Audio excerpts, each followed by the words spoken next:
Bismillahirrahmanirrahim. Assalamualaikum warahmatullahi wabarakatuh.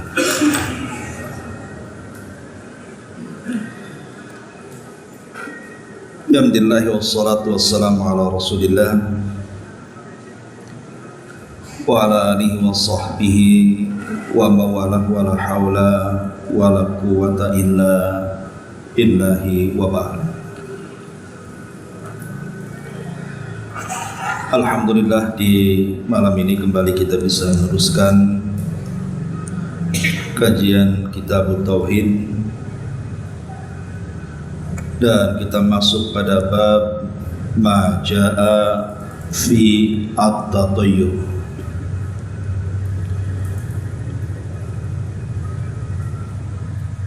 Bab ini bicara tentang tatayyur. Dan tatayyur ini artinya menganggap sial terhadap apa yang dilihat, didengar, ataupun diketahui. Dan tradisi tatayyur ini bukan hanya terjadi di zaman Nabi SAW, khususnya di zaman Arab dahulu, tapi sejak zaman dulu, sejak zaman Nabi Musa alaihi salatu wassalam dan juga para nabi yang lainnya, tatayyur ini sudah ada. Makanya nanti pengarang di sini akan menyebutkan beberapa dalil tentang bab ini. Ma'asyiral muslimin wal muslimat rahimani wa rahimakumullah. Sebelum saya menjelaskan matan daripada bab ini, sedikit kita menjelaskan tentang gambaran tatayyur.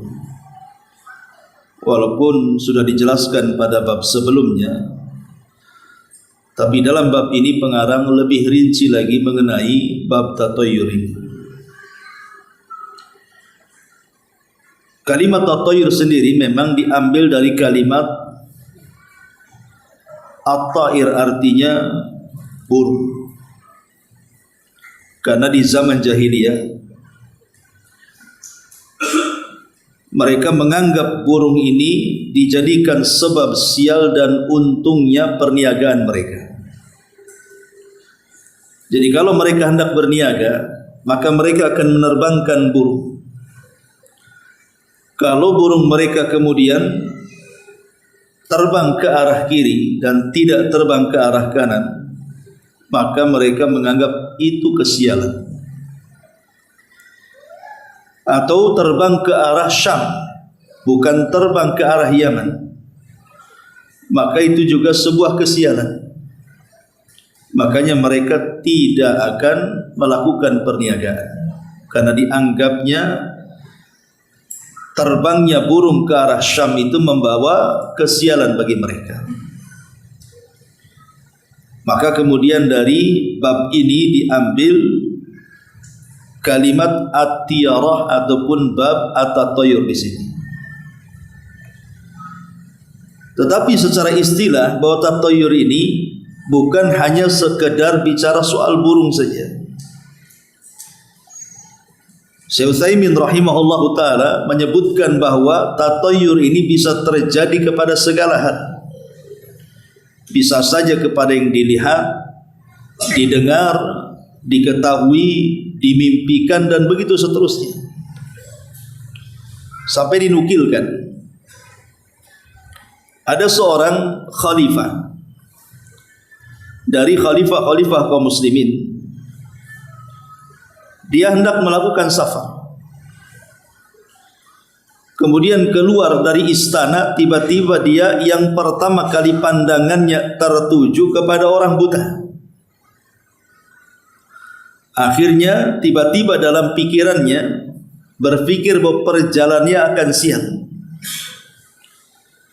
Maka kemudian dia memerintahkan prajuritnya, tangkap orang buta itu, masukkan dia ke penjara. Lihat, gara-gara tatayyur, Orang salah, orang tidak bersalah jadi salah jadinya. Apa salahnya orang buta ini? Tiba-tiba dimasukkan ke dalam penjara. Dan khalifah mengatakan jangan dikeluarkan sampai aku datang dari safar. Akhirnya sang khalifah pun safar. Alhamdulillah tidak ada apa-apa dalam perjalanan. Sampai dia kembali pulang ke kerajaan. Sampai di kerajaan, akhirnya dimemerintahkan prajuritnya keluarkan orang buta itu. Maka dikeluarkanlah orang buta itu. Tapi orang buta ini sebelum pergi dia ingin menghadap sang raja.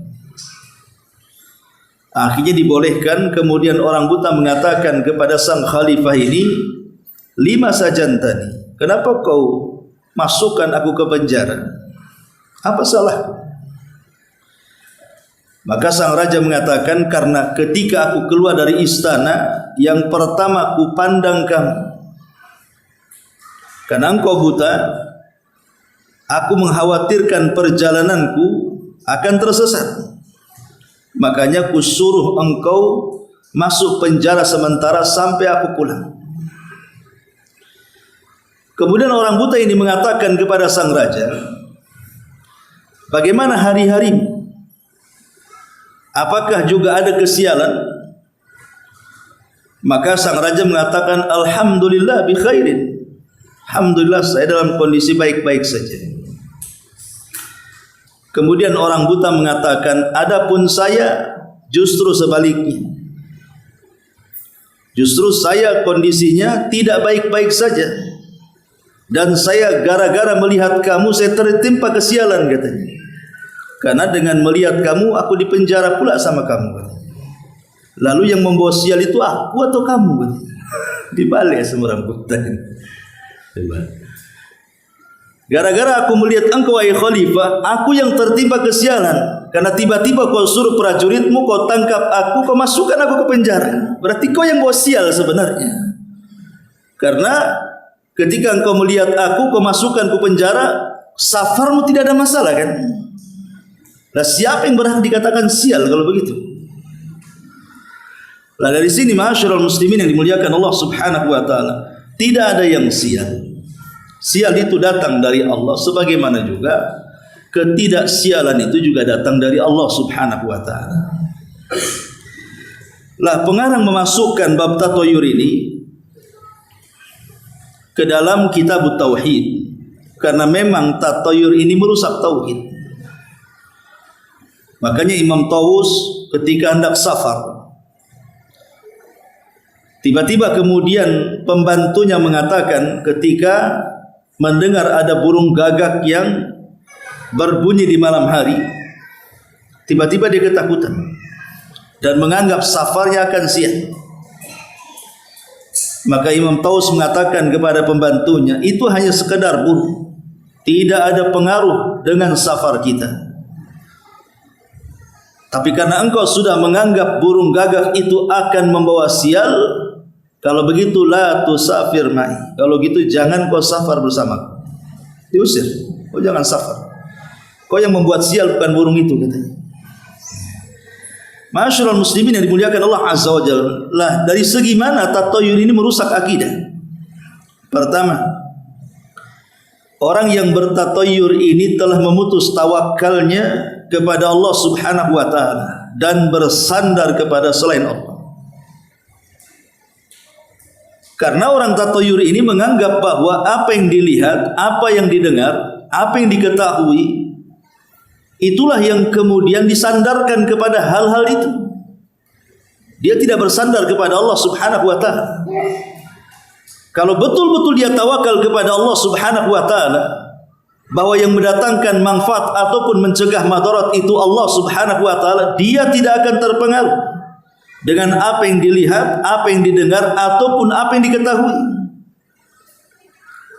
Pamannya apa yang dilihat seperti tadi, tiba-tiba seperti ada seorang syekh bercerita, pertama kali ada seseorang membuka toko, tiba-tiba yang pertama membeli orang buta, langsung ditutup 1 hari tak buka.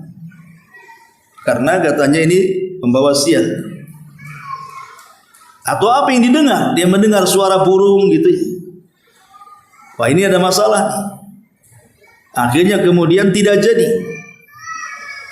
Atau apa yang diketahui, atau apa yang dimimpikan dan begitu seterusnya. Lah orang-orang yang seperti ini yang akhirnya membatalkan aktivitasnya karena menyandarkan kepada tatayyur tadi, secara otomatis dia menghilangkan tawakal.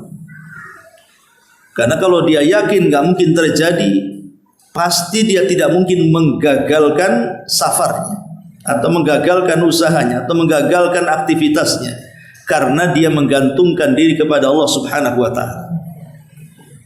Ini yang pertama. Jadi tatayyur itu merusak akidah dari sini karena menghilangkan tawakal. Yang kedua, ia telah bergantung kepada sesuatu yang tidak ada hakikatnya. Orang tatayyur itu kan menerka-nerka. Belum terjadi sudah ada kekhawatiran. Oh, nanti nih kalau kita maksa safar ini, setelah ada burung ini burung itu, nanti kita celaka. Lah belum terjadi. Lah ini kan namanya bersandar kepada sesuatu yang tidak ada hakikatnya namanya. Dan ini masuk kepada khayalan, akhirnya kemudian masuk pada bab khurafat jadinya. Dari sinilah kemudian tatayyur itu merusak akidah. Ini yang kedua. Kemudian yang ketiga, orang-orang yang tatayyur ini terkadang mereka dirundung dengan perasaan takut. Dan takut kepada tatayyur itu lebih besar dibandingkan takutnya ia kepada Allah. Pada Allah Subhanahu wa taala mengatakan, "Fala takhafuhum wa khafuni." Jangan kalian takut kepada mereka, takutlah kepadaku. Kenapa takut kepada burung gagak? Kenapa takut kepada burung hantu dan begitu seterusnya? Jadi di sini juga merusak akidahnya di sini. Karena biasanya orang tatayyur itu selalu dirundung dengan perasaan takut. Bukan takut kepada Allah, tapi takut kepada selain Allah Subhanahu wa taala. Kemudian juga yang keempat, mendatangkan sifat pesimis. Dan sifat ini tentu sangat bertentangan dengan sifat seorang muslim yang senantiasa optimis. Karena sifat optimis ini membangkitkan kita amal, membangkitkan kita untuk melakukan sesuatu kan. Orang kalau optimis itu pasti tidak mungkin membatalkan sesuatu. Yang ada dia makin semangat kalau optimis itu. Ah, nggak ada apa-apa, pergi aja. Kan gitu orang optimis itu. Kalau sifat pesimis sebaliknya, aduh, nggak usah lah, nanti ada apa-apa. Akhirnya tidak pergi jadinya kan. Jadi orang-orang yang pesimis ini membatalkan amal. Tapi orang yang optimis ini justru semangat beramal. Nah ini juga merusak hati seorang muslim nih tatayyur ini. Kemudian juga tatayyur ini tasyabbuh dengan orang-orang jahiliyah. Jadi tatayyur ini tasyabbuh dengan orang-orang jahiliyah. Dan Nabi SAW mengatakan, man tasyabbaha biqaumin fahuwa minhum. Barang siapa yang tasyabbuh dengan sebuah kaum, maka dia masuk dalam kaum itu. Karena tatayyur ini tradisi jahiliyah. Berarti kalau seandainya kita ikut-ikut tatayyur, berarti kita menyerupai adat istiadat jahiliyah. Bahkan terkadang tatayyur ini mau tidak mau, sadar ataupun tidak, terkadang dia mencela Allah Subhanahu wa taala. Dengan cara apa? Contohnya umpamanya ketika dia mencela waktu, menganggap hari sial, bulan sial, tahun sial dan begitu seterusnya. Apa kata Allah dalam hadis qudsi itu? La tasubbud dahra fa innama ana dahr. Jangan kalian cela waktu, akulah yang membolak-balikan waktu. Kalau dia mengatakan bahwa bulan Muharram itu bulan sial, bulan Safar itu bulan sial, atau bulan-bulan tertentu itu dianggap sial, maka hakikatnya dia sedang mencela yang menciptakan bulan dan yang membolak-balikan bulan itu. Lah dari perkara-perkara inilah kenapa tatayur itu sangat dilarang dalam Islam. Sangat dicela dan dilarang di dalam Islam. Ma'asyiral muslimin yang dimuliakan Allah Subhanahu wa taala, apalagi tatayur ini membuka lebar-lebar penyebaran khurafat di tengah-tengah masyarakat. Akhirnya orang-orang awam ya percaya saja kan. Karena biasanya khurafat itu paling dekat dengan tatayur. Cerita-cerita aneh, cerita-cerita yang menakutkan itu kan dari tatayur itu. Padahal itu sebenarnya khurafat itu kan. Nah, jadi tatayur itu membuka jalan penyebaran khurafat di masyarakat. Akhirnya orang-orang yang tidak dalam akidahnya, tidak dalam tauhidnya, mempercayai cerita-cerita fiktif, hoak dan yang semacamnya. Makanya dengan tegas Nabi Shallallahu Alaihi Wasallam mengatakan, at-tiyaratu syirkun, at-tiyaratu syirkun, bahwa tiarah itu perbuatan syirik, bahwa tiarah itu perbuatan syirik. Lalu masuk dalam kategori syirik apa tiarah ini? Ulama membagi menjadi dua hukum. Tiarah ini bisa masuk kepada syirkul akbar, bisa masuk kepada syirkul asghar. Kapan tiarah ini bisa menjadi syirik akbar? Jika meyakini bahwa benda-benda atau apa yang dilihat, atau apa yang didengar, atau apa yang diketahui, kemudian tiba-tiba diyakini menciptakan sebuah kesialan atau keburukan, dan dia meyakini bahwa benda-benda atau sesuatu yang dilihat, didengar, dan diketahui itulah yang betul-betul mendatangkan kesialan dalam hidupnya atau bersyirikat mendatangkan kesialan dengan Allah Subhanahu wa taala. Maka tidak syak lagi kalau keyakinannya seperti itu, ini bukan syirik kecil, tapi ini syirkul akbar. Jadi kalau diyakini suara burung gagak itu yang menjadikan sipulan mati,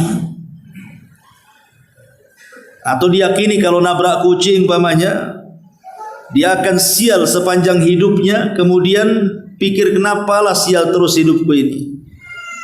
Oh, rupanya karena aku waktu nabrak kucing gak sempat kusolatkan.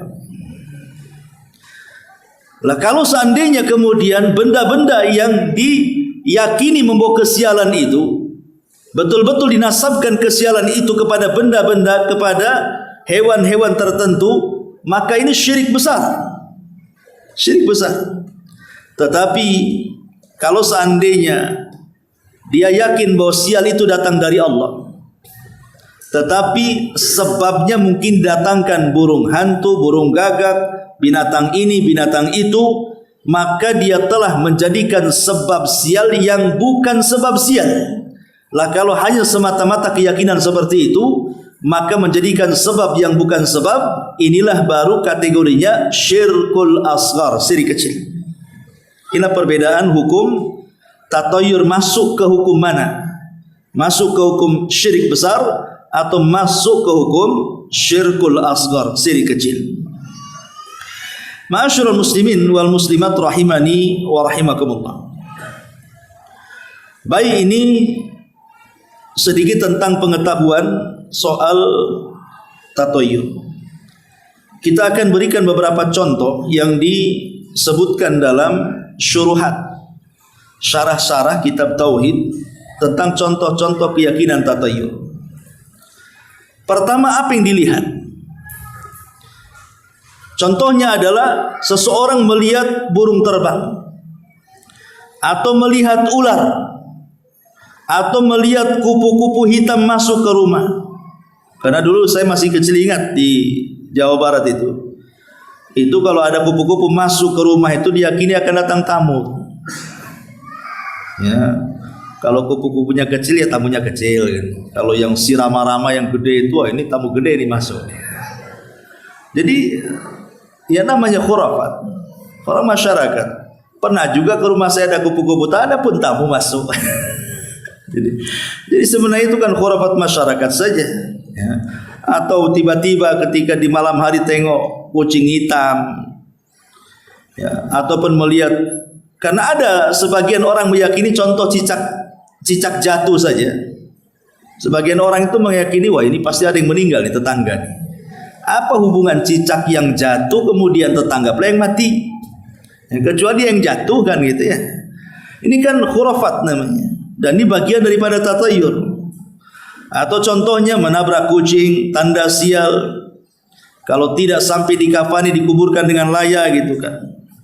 Atau hujan dalam kondisi panas, ya, itu juga dianggap sial. Ataupun melihat pelangi dan begitu seterusnya. Ini apa yang dilihat? Pokoknya apapun yang dilihat. Seperti tadi ketika contoh tadi khalifah kan melihat orang buta dianggap sial. Ini contoh yang dilihat atau yang didengar. Seperti mendengar umpamanya suara-suara yang aneh di kuburan, atau suara-suara elang, suara-suara gagak, ataupun mungkin suara-suara yang menakutkan, kemudian dihubung-hubungkan dengan kesialan, maka ini juga khurafat dan ini juga tatayur. Atau apa yang diketahui, seperti mamanya mengetahui tentang sialnya bulan Muharram, sialnya bulan Safar, sialnya angka-angka tertentu, angka 4, angka 6, angka 13, angka 14 atau apa gitu ya. Atau mamanya ketinggalan barang. Ini kenapa ini bisa barang pula ketinggalan? Ada apa ini? Ya. Jangan-jangan bos sial. Ya. Atau anak jatuh, anak terluka dan begitu seterusnya. Nah ini hal-hal yang sebenarnya di masyarakat ini ma'ruf. Dan ini dari masa ke masa seperti itu. Keyakinan ini masih ada gitu ya. Kecuali orang-orang yang masyarakat yang disentuh dengan kajian-kajian tauhid, alhamdulillah sebagian mereka mungkin sudah tidak ada lagi keyakinan seperti ini. Tapi masyarakat-masyarakat yang di pedesaan yang tidak tersentuh dakwah tauhid kepada mereka, boleh jadi masih ada. Seperti bulan-bulan tertentu kok tidak dirayakan. Umpamanya bulan Muharram, kalau di tepi pantai tidak dirayakan petik laut, maka akan membawa sial, rizkinya akan kurang. Akhirnya kemudian mereka membuat kesyirikan, karena tatayuri itu sangat identik dengan kesyirikan. Ya. Dulu saya ingat di sawah-sawah itu biasanya ada pincuk dari daun, kemudian ditaruh di pojok sawah itu, isinya nasi sedikit, kemudian ikan teri, ada sepotong telur puyuh. Ya. Itu tidak tahu dipersembahkan kepada siapa, Dewi Sri itu apa? Saya tak paham juga. Tapi itu kan bagian daripada khurafat tatayur ya kawan. Lah hal yang seperti yang demikian ini contoh-contoh tatayur. Lah inilah yang merusak akidah. Atau sesuatu yang dimimpikan. Ada orang mimpi buruk, kepikiran terus. Padahal mimpi buruk itu kan datang dari setan. Jadi tidak perlu dipikirkan. Mimpi buruk itu datang dari setan, tidak mungkin terjadi. Tidak mungkin terjadi. Makanya kenapa ketika para ulama menjelaskan tentang pentingnya berwudu sebelum tidur, salah satu faedahnya kata ulama mengatakan supaya ada kesempurnaan dalam tidurnya dan tidak diganggu dalam mimpi-mimpinya. Tapi kalau seandainya masih diganggu juga dalam mimpinya, tidak perlu dipikirkan, karena mimpi buruk itu pasti tidak akan terjadi. Karena yang akan terjadi atau memungkinkan terjadi itu hanya mimpi baik saja. Makanya disunnahkan atau dianjurkan untuk diceritakan kepada orang yang bukan orang hasad kepada kita. Kita boleh menceritakan supaya dia mentakwilkan dengan kebaikan. Karena yang namanya setan itu ikhwatu fiddin yang dimuliakan Allah Azza wa Jalla, dia berusaha menakut-nakuti kita. Makanya dia akan masuk dalam setiap media. Media apa saja, setan itu akan masuk di situ supaya kita takut. Seperti mamanya masuk ke dalam angin, masuk ke dalam bayangan, ya, masuk ke dalam gerakan-gerakan, dan begitu seterusnya. Makanya kita lihat kalau orang itu penakut, di rumah sedang terjadi hujan deras, tiba-tiba listrik mati, angin pula kencang, lupa pula jendela tak tutup, masuklah angin itu, goyang-goyang pula gorden tuh. Ya, kalau orang takut itu, dan lain-lain pikirannya tuh, kenapa lah gorden ini masuk? Padahal dia lupa tuh tutup jendela kan. Atau boleh juga anak kucing dibawa main-main di bawah gorden. Atau mungkin karena angin itu kena spandek, kena seng, mungkin murnya jadi longgar, akhirnya buat suara kan. Setan masuk di suara tuh. Akhirnya orang-orang yang penakut itu dia dengar seng itu bukan suara seng, disangkanya suara setan itu. Ataupun mungkin masuk dalam bayangan. Pamannya ada pohon di samping rumah, ya, kena angin, nampak bayangannya. Orang penakut itu apapun jadi setan. Jangan itu pohon pisang lo jadi setan. Coba saja orang penakut nih, kalau dia jalan ke kegelapan, itu pohon pisang sebenarnya. Ada bendera partai warna putih. Itu disangka setan, dia bisa lari loh ya. Dia bisa masuk ke situ setan itu. Makanya saya katakan tadi, setan itu akan masuk pada semua media. Kenapa sampai Rasul mengatakan kalau engkau lewat di sebuah tempat yang menakutkan, la tubali, jangan pedulikan, qul bismillah. Katakan bismillah. Rasul mengatakan dua perkara di sini, jangan pedulikan dan bacalah basmalah. Karena hakikatnya sebenarnya takut kepada setan itu tabiatnya. Karena setan musuh kita. Wajar kita takut kepada musuh itu secara tabiat, bukan syirik. Ya. Yang menjadi syirik itu kalau takutnya berlebihan sampai kepada tingkat tatoyur, menganggap perkara ini sial, perkara itu sial, akhirnya tidak mau bergerak karena dikhawatirkan ini pasti membawa kesialan. Lah inilah yang kemudian dari perasaan takut tabiat menjadi takut syirik jadinya. Makanya kenapa kemudian bab ini sangat penting, karena ini bisa merusak akidah. Baik, kita masuk pada pendalilan beliau pengarang rahimahullahu ta'ala. Yang pertama, Syekh membawakan surah Al-A'raf ayat 131. Allah subhanahu wa ta'ala mengatakan, ala innama ta'iruhum indallah walakinna aktsarahum la ya'lamun. Ketahuilah, sesungguhnya kesialan mereka itu adalah ketetapan dari Allah, akan tetapi mereka tidak mengetahui. Hakikatnya orang-orang tatoyur itu mereka menolak takdir. Mereka menolak takdir. Dan mereka menyandarkan nasib mereka bukan kepada takdir, kepada Allah, tapi kepada benda-benda yang ditakutkan. Dan ini bahaya. Surah Al-A'raf ayat 131 ini kan menceritakan tangkisan Nabi Musa. Jadi Fir'aun dan para pengikutnya, kalau seandainya mereka terkena musibah, datang paceklik, datang banjir, gagal panen atau apalah kan begitu yang membawa musibah, maka mereka membawa musibah ini gara-gara Musa dan para pengikutnya. Tapi kalau mereka kemudian mendapatkan keuntungan dari duniawi, panennya bagus gitu kan, hujan turun, hidup makmur, maka mereka mengatakan ini karena kebaikan kami. Ini karena kebaikan kami semuanya. Makanya tempat kami makmur. Tapi kalau kemudian hilang kemakmurannya, ini gara-gara Musa datang nih kata. Jadi Nabi Musa itu jadikan objek datangnya kesialan. Dari sini kita tahu tatoyur itu bukan di zaman Nabi saja, sampai di zaman Nabi Musa juga orang-orang sudah ada keyakinan tatoyur ini. Kemudian yang kedua, surah Yasin ayat 19. Allah Subhanahu wa taala mengatakan, qalu ta'irukum ma'akum a in dzukirtum bal antum qaumun musrifun. Mereka para rasul berkata, kesialan kalian itu adalah karena kalian sendiri. Apakah jika kamu diberi peringatan kamu bernasib sial?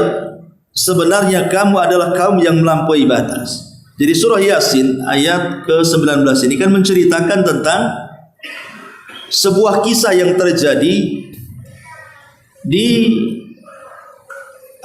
di zaman sebelum Rasul sallallahu alaihi wasallam dan setelah Isa. Jadi ataupun kisahnya disebut dengan Ashabun Najjar. Dalam surah Yasin ada kisah namanya Ashabun Najjar. Itu terjadinya antara selang meninggalnya Isa, Isa diangkat ke langit, tidak meninggal Isa dalam Islamnya, diangkat ke langit, dan sebelum Nabi Shallallahu Alaihi Wasallam diutus, jadi pertengahan. Disitulah ada kisah di mana ada satu kampung diutus 3 utusan. Setelah kemudian awalnya 2 utusan dulu, tetapi semua orang kampung itu menolak 2 utusan ini. Akhirnya Allah tambah satu lagi menjadi 3. Fa'ajazna bitsalits. Kami kuatkan dengan 3 nabi lagi. Tapi 3-3-nya juga didustakan. Akhirnya mereka menganggap bahwa kedatangan 3 nabi ke tengah-tengah mereka itu adalah kesialan.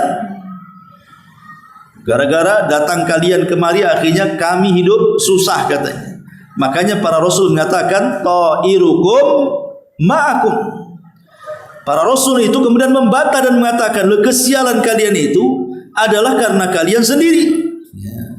Kemudian ain dzukirtum bal antum kaum musrifun. Apakah jika kamu diberikan peringatan, maksudnya datang seorang rasul memberikan peringatan kemudian kedatangan rasul itu dianggap sial?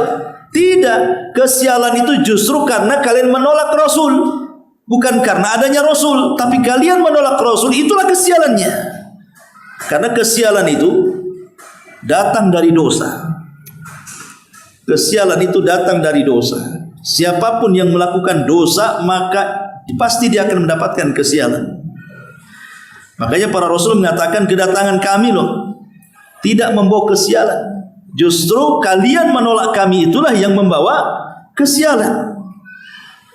Karena menolak ajakan para nabi dan rasul. Akhirnya kemudian ketika mereka menolak 3 nabi ini hampir dibunuh, maka datanglah seorang laki-laki namanya Habibun Najjar. Kemudian menolong 3 rasul ini dan berusaha mengingatkan orang desa itu agar menerima 3 orang ini dakwah mereka. Tapi justru Habibun Najjar malah dirajam sampai mati. Dan setelah mati meninggal dunia, 3 rasul ini juga tidak lepas dari pembunuhan. Itulah kejamnya orang-orang Bani Israel, khususnya orang-orang Yahudi. Mereka membunuh para nabi tanpa ada hak yang dibenarkan. Kemudian pengarang juga membawakan sebuah hadis dari Abu Hurairah radhiyallahu anhu. Nabi sallallahu alaihi wasallam bersabda, la adwa wala tiyarata wala hammata wala safara. Di sini pengarang mengatakan bahwa tidak ada adwa. Tidak ada adwa itu, maksud adwa di sini artinya penyakit yang menular. Tidak ada penyakit yang menular. Kemudian wala tiarata, dan tidak ada tiara, menganggap sial sesuatu yang dilihat, didengar atau diketahui. Itu namanya tiara. Adapun adwa sendiri, ma'asyiral muslimin yang dimuliakan Allah Subhanahu wa taala, ada sebuah riwayat. Jadi ada orang Arab Badui yang datang menemui Nabi sallallahu alaihi wasallam, kemudian bertanya tentang ada satu unta yang berpenyakit kulit.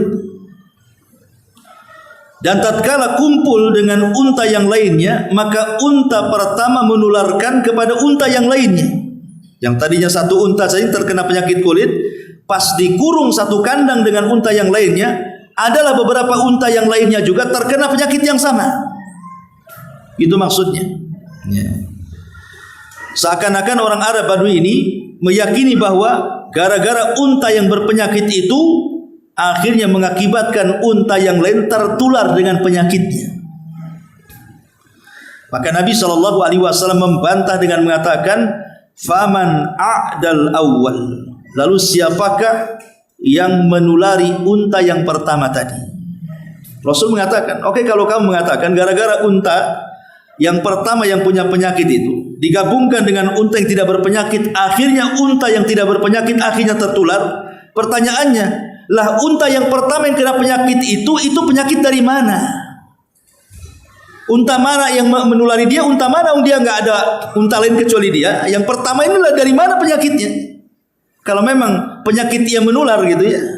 Makanya Rasul mengatakan fama a'dal awal, lalu siapa yang menulari yang pertama tadi? Maka dari sini menunjukkan bahwa Tidak ada penyakit yang menular secara zatnya. Itu maknanya. La adwa di sini maksudnya tidak ada penyakit yang menular secara zatnya. Tapi boleh juga karena sebab, bukan zat. Ya. Kalaupun seandainya ada penyakit yang berpindah dari satu penyakit ke penyakit berikutnya, itu karena sebab saja, bukan karena zat penyakitnya. Karena di hakikatnya tidak ada yang menular penyakit itu. Buktinya masa corona kemarin. Kalau memang penyakit corona itu menular kemana-mana, tentu tidak ada satupun yang akan hidup dengan penyakit corona kan? Karena akan menular kemana-mana. Tapi buktinya ada yang kena, ada yang juga enggak. Ada yang mati, ada yang hidup. Menunjukkan secara zatnya itu tidak menular. Tetapi walaupun demikian, kita harus menghindari sebabnya. Kata Nabi SAW, kalau di sebuah tempat itu ada wabah, jangan masuk. Ya. Dan orang yang di dalam jangan keluar, kata Rasul. Untuk menghindari penyebaran penyakit. Maksudnya di sini bicara tentang sebab, bukan bicara soal zat. Ma'asyiral muslimin yang dimuliakan Allah Subhanahu wa taala. Lah dalam hadis-hadis yang lain Nabi SAW juga mengatakan, firra minal majdum kama tafirru minal asadi. Jauhilah engkau dari orang yang terkena kista sebagaimana engkau lari dari kejaran singa. Dari sini Nabi SAW menyuruh kita untuk menghindari orang yang berpenyakit menular. Kemudian Nabi SAW mengatakan, la yuridu mumridun ala musih. Yang sakit jangan mendekat ke yang sehat. Kata Rasul, yang sakit jangan mendekat ke yang sehat. Lah lihat, memang kesannya hadis-hadis ini seolah-olah memang ada penyakit itu yang menular gitu ya. Kalau kita melihat hadis-hadis tadi, bahwa yang sakit jangan mendekat ke yang sehat. Kalau ada di sebuah negeri itu wabah, jangan kau masuk, dan di luar jangan keluar, nanti akan menyebarkan penyakit. Ya, termasuk juga lari dari penyakit kista seperti kau lari dari apa namanya macan. Ya. Jadi ini semua dijelaskan oleh Nabi SAW bahwa penularan itu terjadi bukan karena zat penyakit, tetapi semuanya kembali kepada izin daripada Allah Subhanahu wa taala. Kalau Allah tidak izinkan, tidak akan menular. Tapi kalau Allah izinkan, bisa saja menular. Artinya di sini kita harus mencari sebab menjauhi penyakit. Maka kesimpulannya, tidak ada penyakit yang menular itu maksudnya tidak ada zat penyakit yang menular. Tetapi bisa saja penyakit ini menular tetapi karena izin Allah. Jadi semua karena izin Allah. Tapi zatnya kemudian menularkan kepada orang lain, ya enggak. Kalau Allah tidak izinkan, ya tidak mungkin menular penyakit itu. Walaupun kata dokternya menular. Karena semua terjadi itu karena izin daripada Allah Subhanahu wa taala, itu maknanya. Ya. Jadi semuanya karena izin dari Allah Subhanahu wa taala. Dari sini Nabi SAW ingin menghilangkan keyakinan orang-orang jahiliyah bahwa penyakit menular itu tertular dengan sendirinya tanpa izin dari Allah. Maka kita orang Islam mengatakan penyakit itu menular semua karena izin dari Allah, bukan karena zat penyakitnya. Di situ sisi pendalilannya. Kemudian yang kedua, wala tiyaratu. Dan tidak ada tiara, tidak ada kesialan yang disebabkan oleh burung ataupun hewan yang lainnya. Kemudian kata Nabi SAW, wala hammata wala safara, wala hammata wala safara. Dan tidak ada hamma. Hamma itu maksudnya burung hantu. Karena di zaman jahiliyah itu, kalau ada burung hantu yang datang, mereka menganggap bahwa burung hantu itu mendatangkan kesialan kepada mereka. Nampak burung hantu, mendengar suara burung hantu, orang-orang jahiliyah itu ketakutan. Seolah-olah akan membawa kesialan dalam hidup mereka, atau meyakini bahwa kedatangan mereka itu memberikan tanda bahwa akan ada orang sakit, bahwa akan ada orang yang meninggal. Nah ini apa namanya keyakinan orang-orang jahiliyah. Maka Islam datang mengatakan tidak ada urusan burung hantu. Maka sekarang burung hantu dipelihara. Mana ada mati itu yang melihara burung hantu.